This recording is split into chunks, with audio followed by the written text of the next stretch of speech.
I woke up to the sound of a heart monitor beeping and the sharp sting of an 4 needle taped to my arm. My throat felt like sandpaper.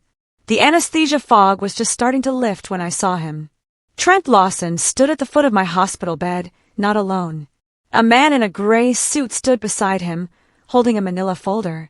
My husband didn't ask how I was feeling. He didn't ask about the surgery. He just nodded at the stranger, who stepped forward and placed papers on the rolling tray table beside me. Divorce papers. My fingers fumbled at the edges, too weak to grip properly. I looked up at Trent, confusion mixing with the morphine haze. His face was stone, cold, unfamiliar. "I think this is best for both of us," he said, voice flat. No emotion, no regret. "I've already changed the locks. Your things are in a storage unit on Maple Street. Unit 47. The keys with the manager." I tried to speak, but my voice came out as a whisper. "Why now?" He shrugged, adjusting his watch. "It's better to rip the bandage off, Lena. Clean break." Then he turned and walked out. Just like that, the process server handed me a pen, mumbled something about signing, and followed Trent into the hallway. I heard voices, then laughter. Trent's laughter, loud and careless, echoing down the corridor. "She'll crawl back when the bills hit," he said into his phone. "She doesn't make real money anyway." My vision blurred, not from tears, from rage. "My name is Lena Whitaker. I'm 33 years old, and I'm a senior data analyst at Vanguard Tech Solutions, one of the largest software firms in the Southeast. Please subscribe to this YouTube channel for more interesting revenge stories. I make $130,000 a year. But Trent didn't know that. I never told him. For 2 years, I let him believe I was scraping by on maybe 40 or 50,000, picking up freelance gigs here and there to help with rent. I did it to protect him, to protect his ego. After he lost his 3rd job in 18 months, he started a spiral. He couldn't handle the idea that I was doing better than him. So I hid it. I deposited my salary into a separate account, transferred just enough into our joint account to cover bills, and kept my head down. I thought I was being kind, supportive. I thought I was saving our marriage. Now, lying in a hospital bed with divorce papers in my lap and an empty joint account, I realized I'd been saving him while he plotted to destroy me. Trent thought I was weak, dependent, powerless. He thought divorcing me in a hospital room, while I was too drugged to fight back, would force me into a panic. A quick settlement. No lawyers. No questions. He was wrong. Dead wrong. Because the one thing Trent never understood about me was this. I'm very, very good at finding patterns. And he just left a trail. I met Trent Lawson 6 years ago at a rooftop bar in downtown Atlanta. I was 27, working 60-hour weeks as a junior analyst and living in a cramped studio with a broken air conditioner. He was 31, charming, confident, and full of big ideas. He worked in sales for a startup that promised to revolutionize something I can't even remember now. He bought me a drink, then another. We talked about ambition, dreams, and the grind of building a life from nothing. He told me about his childhood in a small town in Alabama, how he'd worked construction to pay for community college, how he was going to make it big one day. I believed him. We both believed in each other. 6 months later, we moved in together. A year after that, we were married at the courthouse with 2 witnesses and a lunch at a diner afterward. It wasn't fancy, but it felt real. He used to wake me up with coffee and terrible jokes. He'd leave sticky notes on the bathroom mirror that said things like, "You're going to crush today," and "Love you, nerd." For a while, we were happy. Poor, stressed, exhausted, but happy. Then the cracks started to show. Small ones at first. He'd forget to pay the electric bill. Miss a rent check. Lose a job and shrug it off like it didn't matter. I started picking up the slack, quietly covering expenses, pretending everything was fine. I thought it was temporary. I thought he'd bounce back. The shift happened slowly, then all at once. Trent lost his job at the startup when the company folded. He blamed the CEO, the investors, the market, everyone but himself. He found another sales position 3 months later, but it didn't last. 6 months in, he was let go for performance issues. That's when I got my promotion. Senior analyst. A $30,000 raise. Benefits. Stock options. I was thrilled. Proud. I came home that night with takeout and a bottle of cheap champagne. ready to celebrate. Trent sat on the couch, scrolling through his phone. I told him about the promotion.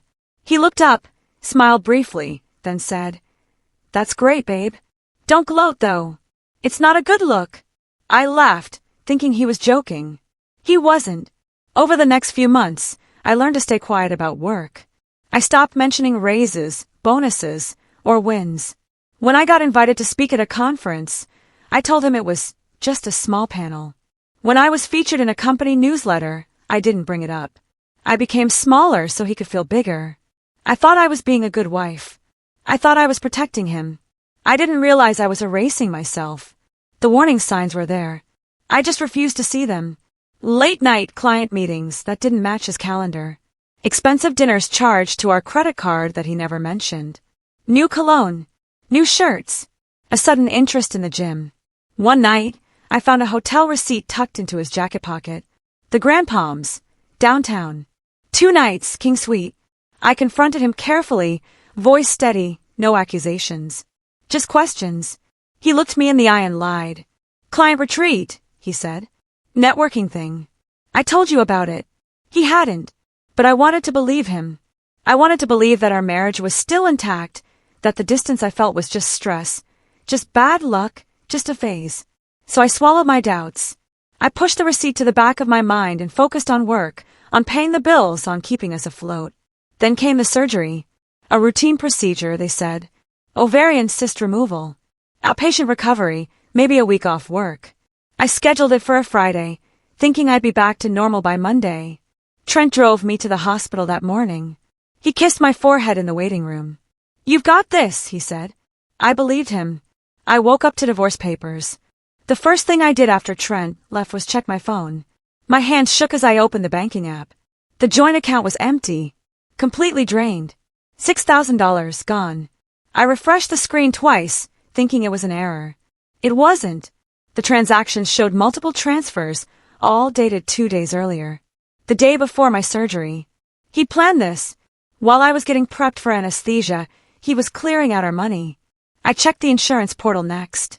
My name had been removed from his health plan. Effective immediately. The removal request was dated 3 days ago. My signature was on the form. Forged.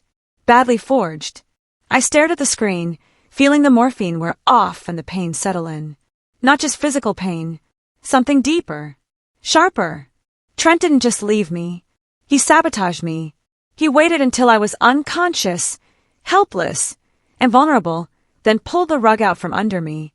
He thought I'd panic, beg, settle fast to avoid a court battle. He thought wrong. I wasn't panicking. I was analyzing. Because while Trent was busy congratulating himself in the hallway, he forgot one critical detail. I'm a data analyst. I find patterns. I track anomalies. I solve problems. And Trent Lawson just became the biggest problem I'd ever worked on. I called my sister from the hospital bed. Hannah picked up on the second ring. "Hey, how'd the surgery go? You okay?" Her voice was bright, cheerful. I could hear traffic in the background. She was probably on her way to work.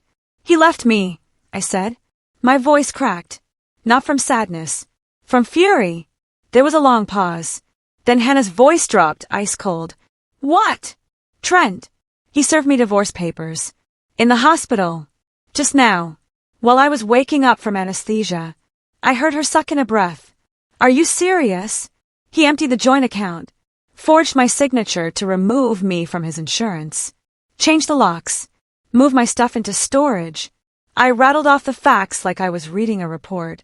My brain was already shifting into problem-solving mode. "That son of a..." Hannah's voice shook with rage. "I'm coming down. Right now. I'm leaving work and driving straight to you." "You don't have to." "Shut up, Lena. I'm already in my car." She hung up. I set the phone down and stared at the ceiling. Hannah lived in Tampa, 3 hours away. She'd be here by early evening. In the meantime, I had work to do.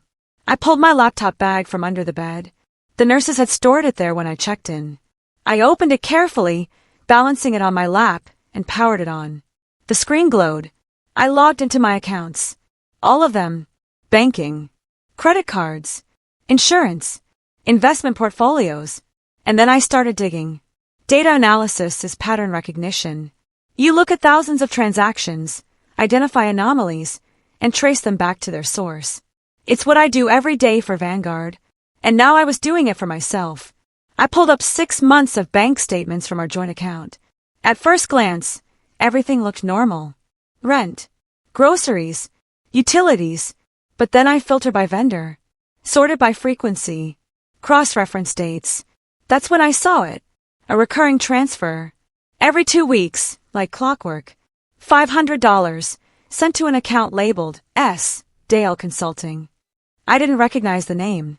I ran a reverse search on the account number. It belonged to a small business registered in Georgia. Sophie Dale owner. Sophie Dale. My coworker. My friend. Or at least I thought she was. Sophie worked in marketing at Vanguard. We'd had lunch together a dozen times. She'd been to our apartment. She'd met Trent. She'd smiled at me, laughed at my jokes, asked about my weekend. And the whole time, she was billing my husband for consulting services. I felt my stomach twist. This wasn't just financial betrayal. This was personal. I kept digging. I pulled up Trent's credit card statements, the ones he thought I didn't have access to. Dinners at restaurants I'd never been to. Hotel charges. Flowers. Jewelry. A weekend trip to Miami. All charged to his business card, the one he claimed was for work expenses only. Every receipt had a timestamp. Every timestamp matched a day he told me he was working late. I compiled it all into a spreadsheet. Dates, amounts, locations, cross-referenced with his calendar. The pattern was undeniable. Trent and Sophie had been seeing each other for at least 6 months, and I had proof. I opened Sophie's Instagram. I hadn't checked it in weeks, maybe months. Her feed was the usual mix of brunch photos, motivational quotes, and gym selfies. But then I scrolled further. 3 weeks ago, she posted a photo from Miami. Brunch at a rooftop restaurant. Ocean view. Mimosas. And in the corner of the frame, barely visible, a man's hand. Wearing a watch. Trent's watch. The caption read, "Business brunch." I screenshot the photo. Saved it. Moved on. 2 months back, another post. A sunset shot. 2 silhouettes on a beach. No faces. Just shadows. The location tag said Grand Palms Resort. The same hotel from the receipt I'd found. I screenshot that too. I went through every post, every tagged photo, every comment. I documented everything. Timestamps. Locations. Interactions. By the time I finished, I had a folder with 37 screenshots, cross-referenced with bank statements and credit card charges. Trent and Sophie thought they were being careful. They weren't careful enough. Not for someone who audits financial data for a living. I leaned back against the hospital bed, feeling the sharp ache in my abdomen where they'd made the incisions. The pain was manageable. Controllable. What Trent didn't understand was that I'd been trained to stay calm under pressure. To think clearly. To solve problems methodically. He thought divorcing me in a hospital would break me. Instead, it sharpened me. I saved the folder, backed it up to 3 different cloud services, and sent a copy to Hannah. Then I opened my email and typed a message to Paul Reiner, the lawyer Vanguard kept on retainer for employee disputes. Subject line: urgent. Need representation. Divorce. Fraud, asset theft. Paul Reiner responded within 2 hours. Available tomorrow. 10 a.m. Don't confront your husband. Document everything. Bring all records. I replied immediately. Already documented. See attached. I sent him the folder. Bank statements, credit card records, screenshots, timestamps. Everything organized, labeled, and cross-referenced. He replied 10 minutes later. Holy hell! You're a professional. This is airtight. See you tomorrow. I smiled for the first time since waking up. Trent had underestimated me. He thought I was just a woman he married when she was broke and desperate. He thought I was the same person I was 6 years ago. He was wrong. I'd spent the last 2 years quietly building a career, learning skills, growing, evolving. While he was stagnating, I was becoming someone he couldn't recognize. And now he was going to find out exactly who I'd become. Hannah arrived just after 7 that evening. She burst into the hospital room like a storm, her face flushed, her eyes blazing. "Where is he?" she demanded. "I'm going to kill him." "He's gone," I said calmly. Good. Because if I see him, I'm catching a charge. She dropped her bag, sat on the edge of my bed, and pulled me into a hug. Are you okay? I'm furious, I said. Good. Use that. She pulled back, looked me in the eye. What do you need? My laptop. And about 3 hours to finish compiling evidence. She grinned. Let's ruin him. Hannah stayed with me through the night. We worked side by side, her on her phone, me on my laptop. She scoured social media while I dug through financial records. By midnight, we built a case that would make any lawyer salivate. I found the smoking gun around 1 a.m. A sub-account linked to Trent's business credit card, one I'd never seen before. It was buried under 3 layers of account redirects, hidden in a maze of linked profiles. But I found it. Inside, $47,000. Transferred over the course of a year. Small amounts at first. 500 here. 1,000 there. Then larger sums. 5,000. 10,000. All moved quietly, carefully, while I deposited my paychecks into our joint account to cover rent, utilities, groceries. He'd been siphoning money the entire time, using my contributions as cover, planning his exit while I paid the bills. I sat back, feeling the weight of it settle over me. This wasn't just a man leaving his wife. This was calculated, premeditated, financial fraud. Find something, Hannah asked, looking up from her phone. $47,000, I said. Hidden account. He's been moving money for a year. Her eyes widened. That's felony level. Depends on how the lawyer spins it. But yeah, it's bad. She leaned over to look at my screen. You're terrifying, you know that? Good, I said. Let's make sure Trent knows it too. I saved everything, backed it up again, and finally closed my laptop. My body ached. My head pounded, but my mind was clear. Focused. Sharp. Trent wanted a war. He was about to get one. I was discharged from the hospital the next morning. Hannah drove me to her apartment in Tampa. I couldn't go back to our place. Trent had changed the locks. My things were in a storage unit I hadn't seen yet. For now, Hannah's couch was home. At 10 a.m., we sat in Paul Reiner's office. He was younger than I expected. Maybe 40. Sharp suit, clean desk, and a laptop covered in legal firm stickers. He shook my hand, gestured for us to sit, and opened the folder I'd sent him. This is some of the best documentation I've seen in a divorce case, he said. You've done 90% of my job already. What's the other 10%? I asked. Filing motions. Making him pay for it. He leaned forward. Here's what we're going to do. First, we file an emergency motion for a temporary financial restraining order. We freeze all joint accounts, all marital assets. He won't be able to touch a dime without court approval. Can we do that? Hannah asked. With this evidence? Absolutely. He drained a joint account, forged her signature, and hid assets. The judge will side with Lena in a heartbeat. Paul flipped through the papers. Second, we're going to file for exclusive possession of the marital residence. But he changed the locks, I said. Doesn't matter. Your name is on the lease. He can't legally lock you out without a court order. We'll get an injunction, force him to return your property, and give you access. I felt a flicker of hope. And the money!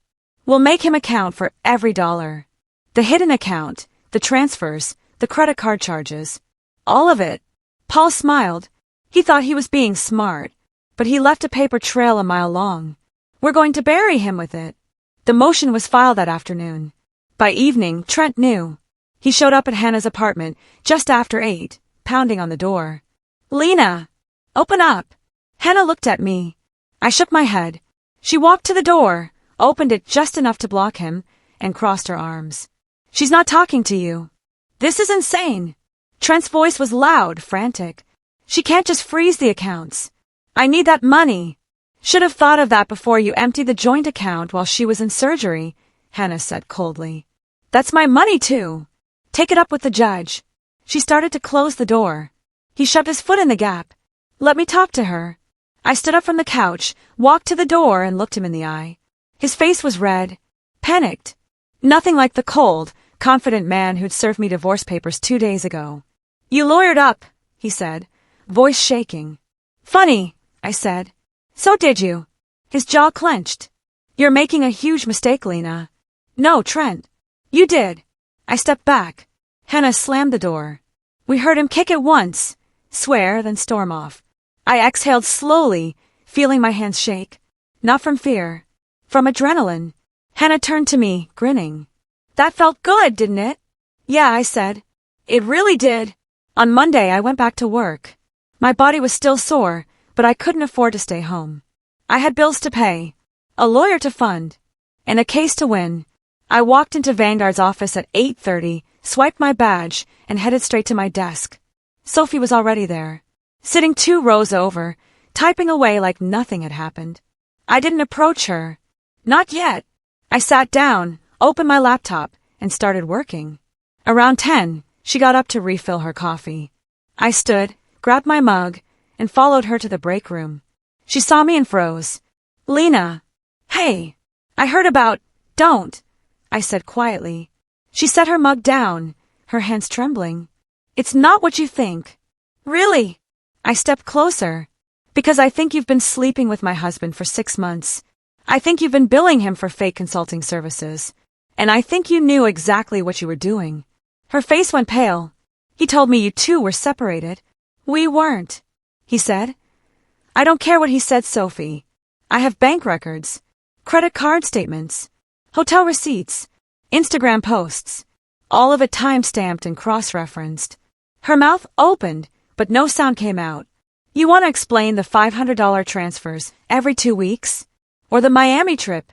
Or the Grand Palms weekend? She looked down. Her voice was barely a whisper. I didn't mean for it to happen. But it did. I picked up my coffee and walked out. Behind me, I heard her start to cry. I didn't look back. An hour later, HR called me into a meeting. Apparently, Sophie had gone to them, confessed to an inappropriate relationship with a spouse of an employee, and requested leave. They wanted to know if I had concerns. I handed them a printed copy of the transfers. Fake consulting invoices, I said. Paid from a joint account without my knowledge. The HR director's face hardened. We'll investigate. Sophie was placed on administrative leave that afternoon. The first court hearing was set for 2 weeks later. Trent showed up in a suit I'd never seen before. Expensive. Tailored. Probably bought with money from the hidden account. His lawyer was a middle-aged woman with a sharp bob and a condescending smile. She stood up, introduced herself as Miss Brennan, and immediately launched into her argument. Your Honor, my client is seeking a fair division of assets. Mrs. Whitaker has unfortunately become vindictive, freezing accounts and denying my client access to funds he contributed to. Paul stood. Your Honor, if I may. The judge, an older man with gray hair and tired eyes, gestured for him to continue. Mrs. Whitaker is not denying access to funds. She's protecting marital assets that Mr. Lawson attempted to dissipate and conceal. We have documented evidence of unauthorized transfers, forged signatures, and hidden accounts. Ms. Brennan scoffed. My client has been the primary earner in this marriage. Mrs. Whitaker's income is minimal at best. Paul smiled. It was a cold smile, the kind that made my stomach flip with anticipation. Your Honor, I'd like to submit Mrs. Whitaker's W-2 for the past 2 years. He handed a folder to the bailiff, who passed it to the judge. The judge opened it. His eyebrows rose. He looked at me, then at Trent. Mrs. Whitaker earned $130,000 last year, the judge said slowly. Is that correct? Yes, Your Honor, I said. Miss Brennan's face went white. Trent's jaw dropped. And Mr. Lawson's income? The judge asked. Paul didn't miss a beat. Approximately $52,000, Your Honor. Verified through tax filings. The room was silent. The judge looked at Miss Brennan. You were saying? That night, Paul called me. We won the first round, he said. The judge ordered a full financial discovery.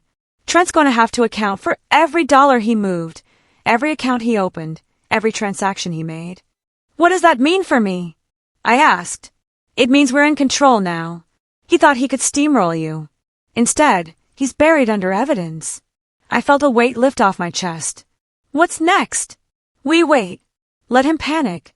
Let his lawyer scramble. And then we go in for the kill.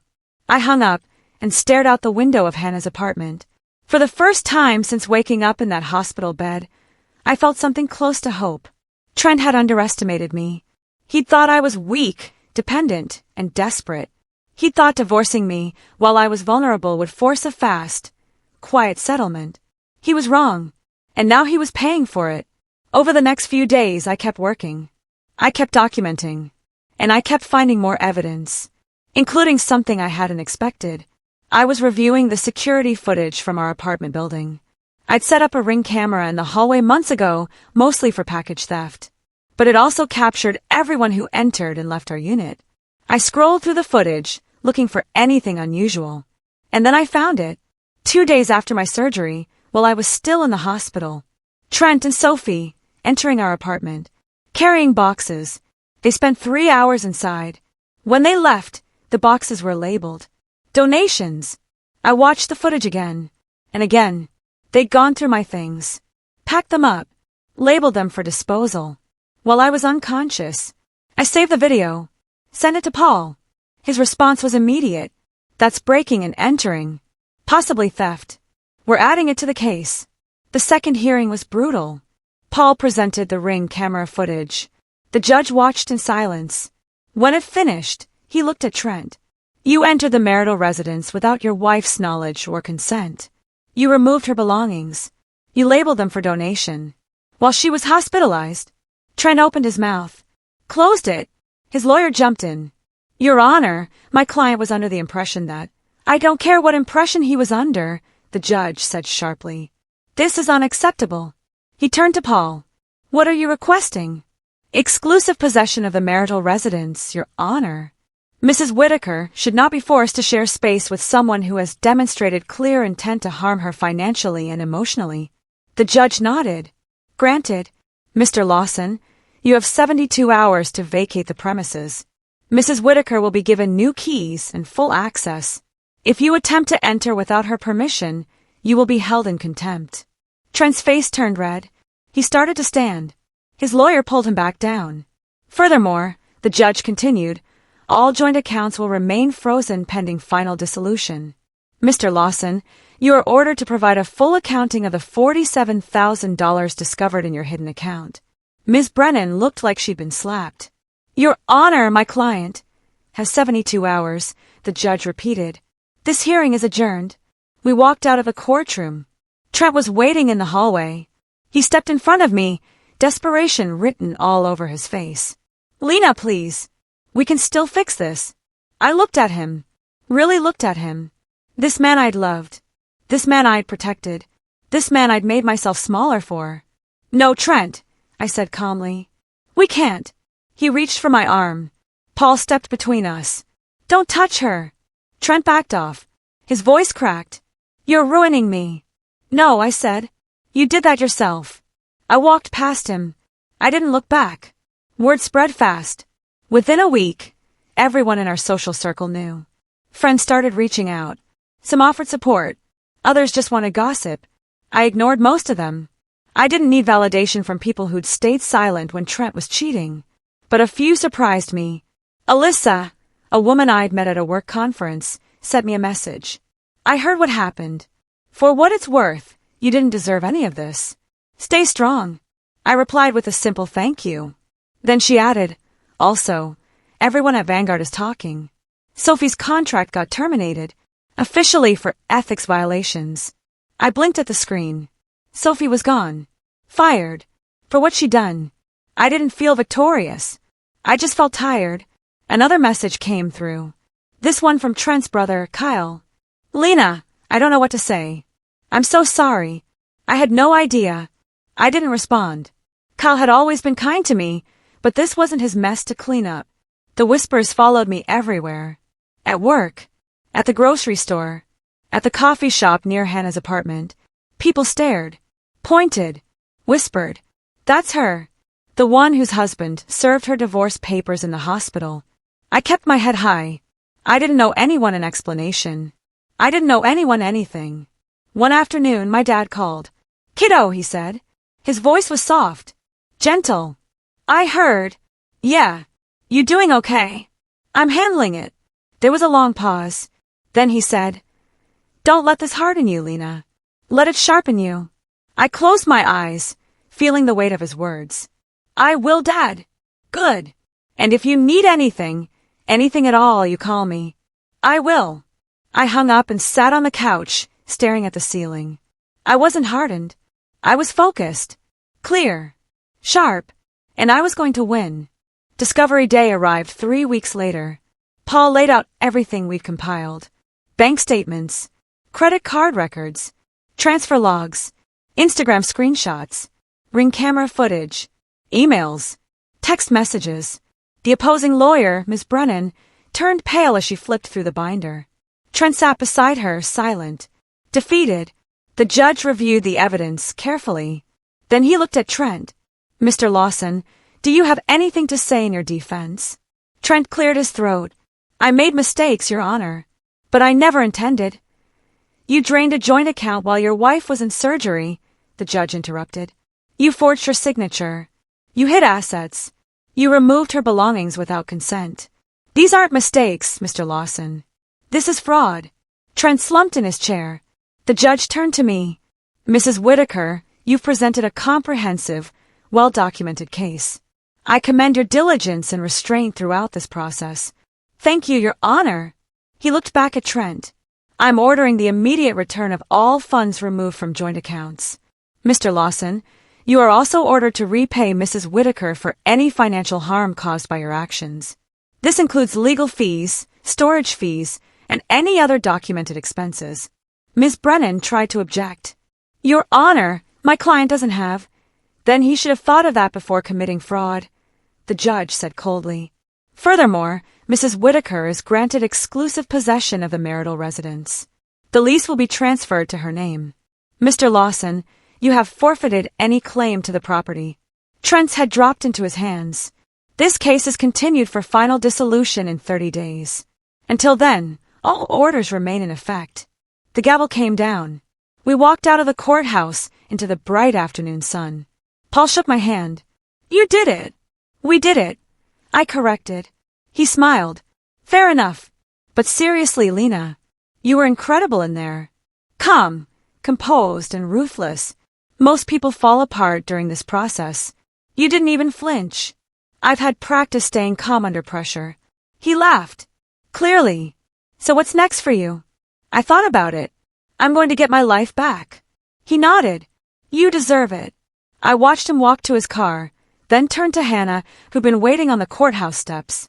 How do you feel? She asked. Tired, I said. But good. Good enough for dinner? My treat. I smiled. Yeah, I think I am. We went to a small Italian place near her apartment, ordered too much food, drank too much wine, and laughed until my sides hurt. For the first time in months, I felt light, free, like I could breathe again. That night, back at Hannah's apartment, I lay on the couch and stared at the ceiling. I thought about Trent, about the man he used to be, the man I'd loved. He was gone. Maybe he'd never really existed. Maybe I'd just been too young, too hopeful to see who he really was. But I wasn't that person anymore.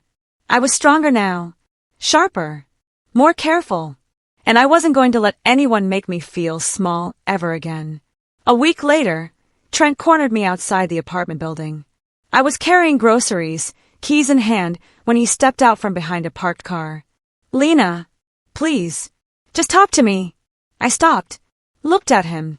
He looked terrible, unshaven, tired, broken. We can fix this, he said, voice shaking. I know I screwed up, but we can still work it out. Can't we? I set the groceries down. No, Trent, we can't. Why not? Because you proved who you are, and I finally believe you. He stepped closer.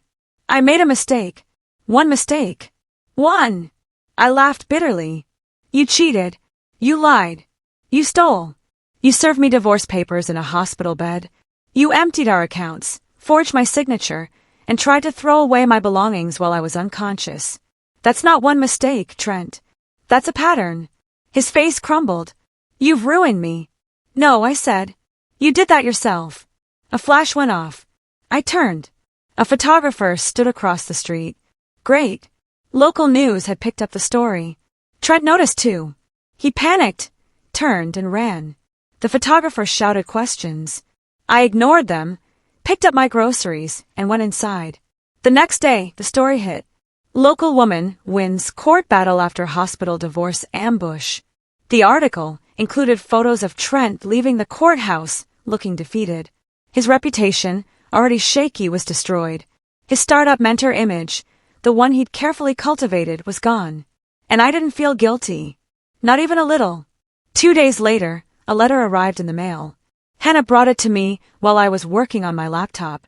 The return address was unfamiliar, but the handwriting looked familiar. I opened it carefully. It was from Sophie. Dear Lena, I know you probably don't want to hear from me. I know I don't deserve your forgiveness, but I need you to know that I'm sorry. I believed Trent when he said you two were separated. I believed him when he said you'd moved on, that the marriage was over. I was stupid, naive. I should have asked you. I should have verified. Instead, I just believed what I wanted to believe. I've lost my job, my reputation, most of my friends, and I deserve all of it. I'm not asking for sympathy. I just wanted you to know that I see now what he did to both of us. He used me, just like he used you. I hope you find peace, Lena.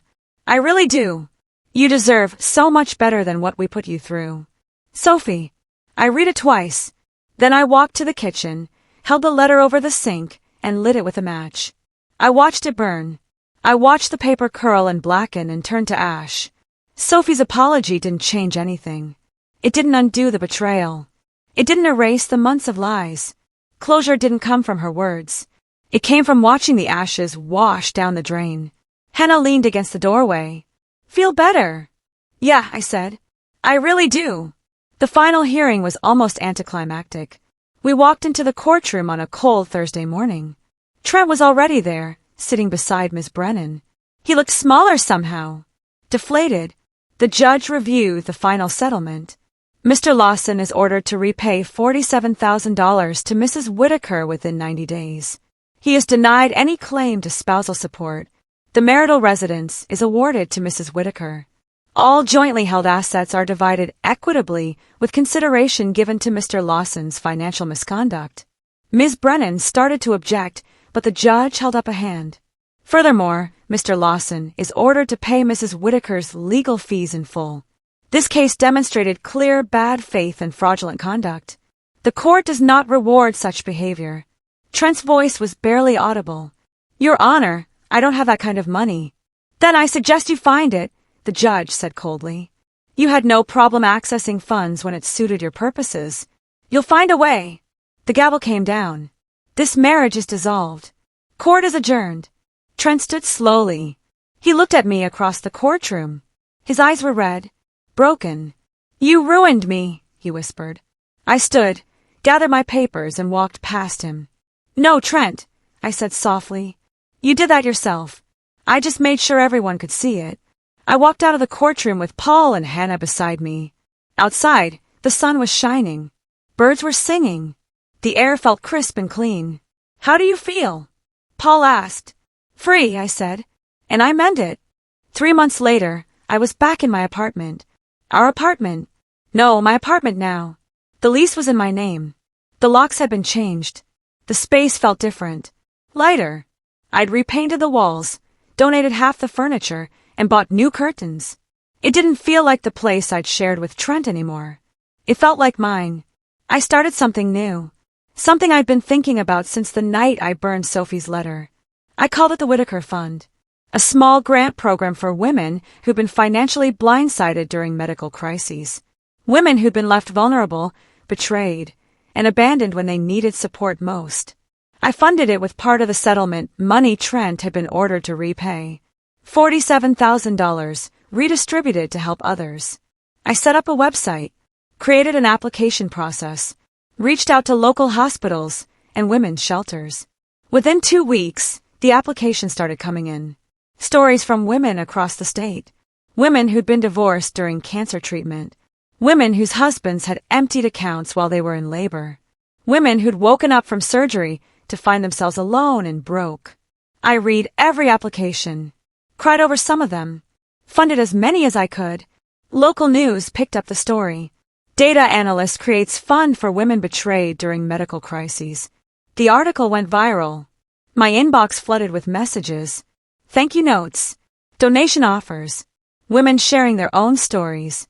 I answered as many as I could. One message stood out. I saw your story. My husband tried to do the same thing to me last year. Because of your resource list, I knew what to document. I got out in time. Thank you for being brave enough to share. I stared at that message for a long time.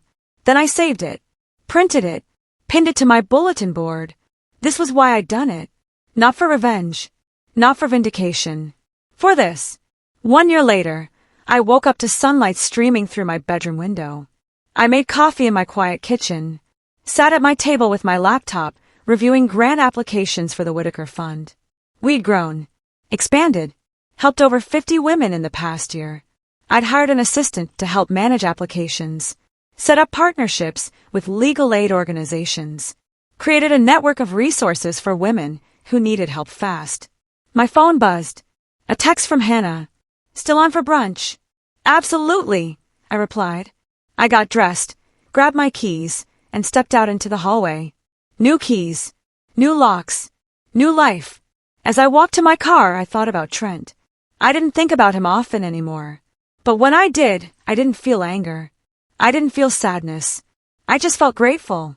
Grateful that he'd shown me who he was. Grateful that I'd found the strength to fight back. Grateful that I'd turned my pain into something that helped others. He tried to destroy me. Instead, he'd freed me. I drove to the brunch spot, met Hannah, and spent 2 hours laughing over pancakes and bad coffee. When I got home that afternoon, there was a letter in my mailbox. No return address. I opened it carefully. Inside was a single note, handwritten on plain paper. Thank you for the Whitaker Fund. Because of you, I had the resources to leave safely. You saved my life. I sat on my couch, holding the letter, feeling tears slide down my face. Not sad tears, grateful tears. Trent had tried to break me in that hospital room. He'd served me divorce papers while I was helpless, thinking I'd crumble. He was wrong. I didn't crumble. I rebuilt. Stronger, sharper, better. Revenge wasn't about destroying him. It was about refusing to be destroyed. It was about protecting myself, demanding justice, and using my pain to help others.